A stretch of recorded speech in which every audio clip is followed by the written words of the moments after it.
So guys, ito na yung ating in-order from Shopee. Buhangin po siya actually. Kitang-kita naman. Okay, so meron siyang bubble wrap lang, meron siyang label. So actually yung buhangin kasi niya parang ano na no. Nagtapon na halos. Kaya parang nakasako pa siya no. Check lang natin. Lang sa pag-ano. So parang nakasako yata siya. Parang nakasako na siya. So, kunin natin yung bubble wrap niya. Ayan.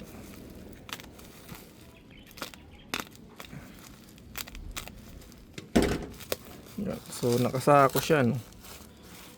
Okay. Kunin lang natin dito, no? Ayan, nag-ano na yung ano niya, buhangin niya. So, siguro hindi ko na aanihin pa yung ano. Hindi ko na po bubuksan halos to kasi baka yung tumapon yung buhangin, sayang naman. So anyway, yun lang siya talaga. Pagka naisalin ko, ayun. Kasi pala